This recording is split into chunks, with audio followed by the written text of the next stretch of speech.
There are reports of more communication devices exploding in several parts of the country following yesterday's attacks that have used pagers. One person has been killed, hundreds have been injured. What you're watching is a blast that occurred during the funerals of Hezbollah members in Beirut, Hezbollah members who were killed in yesterday's attack.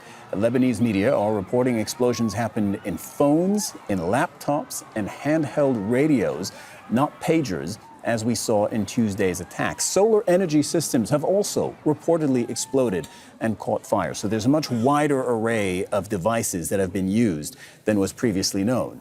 Emergency services have been responding in at least 3 cities across the country. Hezbollah's leadership says that the group is facing, quote, a new phase, and that punishment is certainly coming. Let's bring in Marwan Bishara, Al Jazeera's senior political analyst. You're joining us from Paris, Marwan. There are so many layers to this, given what happened yesterday and now today. How are you thinking about this? Where do you want to start? Well, let's start with so many contradictions been told and reported and analyzed that are creating more confusion than they are an understanding of what's going on. And the contradiction is just because people are not taking what is happening seriously and or interpreting it in magical and fantastical ways. I'll give you just 2 examples of what we just heard just now. The attack yesterday and today, either it is use it and lose it, because Hezbollah discovered it somehow and then the Israelis were forced to use it immediately, hence they had no other choice. They would have rather used it in the beginning of a wider war, or this is meant to be sending messages. It can't be both. I mean, it could be a message of some sort, but it's not intentional. They just had to use it. So which one? Is it that they had to use them? Meaning, after they rigged the communication devices, that they basically detonated them because it was just time and they couldn't lose the time? Or they actually done this strategically with the specific timing in order to send messages to Iran, Hezbollah, and so on and so forth. Second, we keep talking about different words like fear and paranoia and so on and so forth, especially used by the Israelis. But in fact, what this was an act of mass terror. That's what it was. And there seems to be a misunderstanding about that as well. I've heard 24 hours of reporting and analysis on various outlets and newspapers and TVs and so on and so forth. And I'm struck by how much the mass act yesterday of terror is downplayed, especially in Israel and various parts of the West, but also in various parts of the Middle East. And why do I say that? You see, because it's sort of confusing when you say, it's okay, they hit Hezbollah. But I have news for people who think anyone who was holding that pager is a legitimate target, that 1 million Israelis then, who are shopping today or going to the cinema or are in the parks with their children, are also legitimate targets. Because about 1 million Israelis serve in the Israeli army, whether as reserves or as on duty. So are we saying that each and every Israeli man and woman today who serve in the army, in the reserve, or in active duty are legitimate targets? Is that what we're saying? Because Hezbollah is a political party and a number of things, associations and medical centers, and it's a whole bunch of things, and a number of combatants and fighters. So for 3,000 or 5,000 or it doesn't matter how many, to have been detonated and indiscriminately, right, bombed the way they were used against thousands of people is an act of mass terror against a population. Even a combatant who is not in active duty but is hanging out with his family is not a legitimate target in war. It's an act of terror, except that this is an act of mass terror. It's an act of mass terror using cyber warfare. This is a huge precedent for war in the region and beyond. The likes of Mr. Oren would like to tell us that this is a great, fantastic high-tech thing, and the Israelis are very smug about it, and they're telling the Iranians and everyone else to, shut the hell up and calm down and stop all of this bravado, because we, with our advanced technology, we're going to beat all of you. That's humbug. October 7 by itself proved that to be wrong. Israel, with all its technology, was breached on October 7. And it will continue to be breached. Israel cannot win by technology alone, cannot win by military alone. So there's a lot of contradictions, a lot of misconceptions, and a lot of fantastical interpretation of what's going on. And that's, I'm finding very difficult to accept or digest.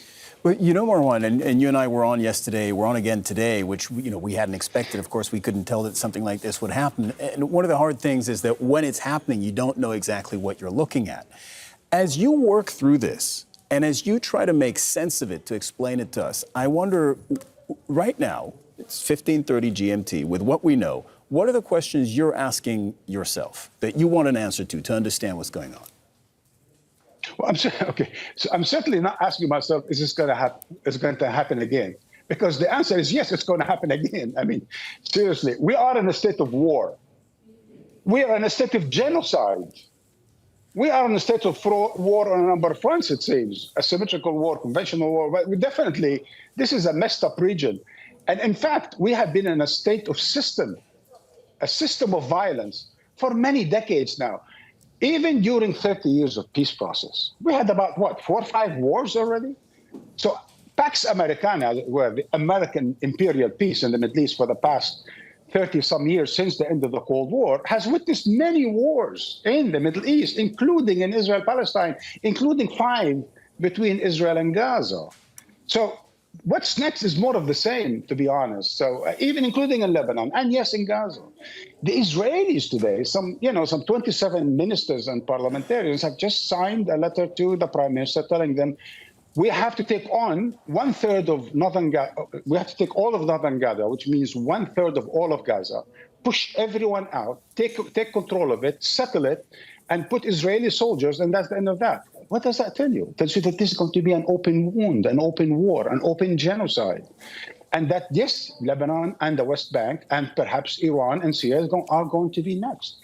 And yes, the Israelis are preparing in a big way for a major offensive on Lebanon. And yes, what happened yesterday is not just a minor prelude to a war. It is a major act of terror during wartime against the Lebanese population, against Hezbollah's members and militants and families and so on and so forth. So I think what I'm seeing now is this thing snowballing in a big way, in a very dangerous way. And no one should be smug about it.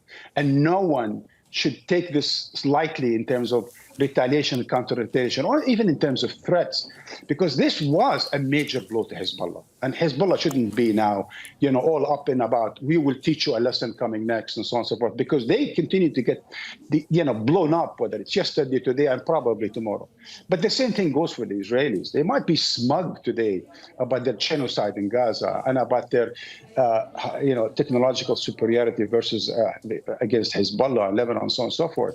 But they cannot survive in the Middle East with high technology. They cannot even survive in the Middle East with their weaponry and nuclear weapons, because this is not a way to survive, and they will not be able to survive. This Israel will not have a future in the Middle East. So I'm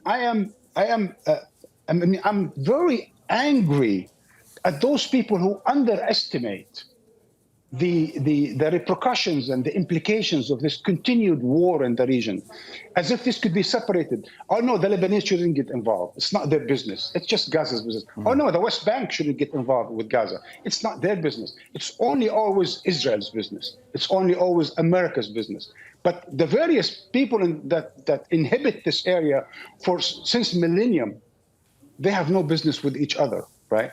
So Israel can hit Syria, then can hit Iran, and then can hit Yemen, and then can hit West Bank, and then it can occupy Jerusalem and occupy other parts of the West Bank. And none of the 400 million Arabs should have a say in it. It doesn't work that way. It just doesn't work that way. Yeah, well, that's in response to, for our viewers who saw our interview with Amir Oren, Israeli journalist, just before, what you're saying is in direct response to him. And that's, of course, a widely shared view in Israel. What he said, that Hamas attacked Israel unprovoked. And you're telling us, well, hold on, there's a wider context. And you can't just silo these questions away from one another. Marwan Bishara, Actually, just quickly, just to say that it's not really about Oren or anyone else. In fact, Oren is probably, more sober than the rest, even though we disagree on almost everything. But still, he's probably more sober than others. Now, I'm talking about a whole mindset in Israel, in the United States, here in France, in the UK, and elsewhere. Look at all of even our own guests from various institutions in Europe and the United States. The experts, the military experts, the security experts, the cyber experts. They keep telling you about this, as one just said just earlier today, that no, this is not mass destruction. It's okay to kill 3,000, not kill, to attempt at killing or injuring 3,000 people. Some of them who are family members, some of them who are just bystanders, some of them who are just party members. Right? No, it is not okay to do that. And no, what happened yesterday is an incredibly dangerous precedent, and it is an act of mass terror. But it is not recognized this way, not only in Israel, but also here in the West. And if they continue to do that, and when once it hits them in the future, they're going to be regretting not recognizing this reckless act carried by Israel yesterday or today. Al Jazeera's senior political analyst, Marwan Bishara, thank you very much. Make sure to subscribe to our channel to get the latest news from Al Jazeera.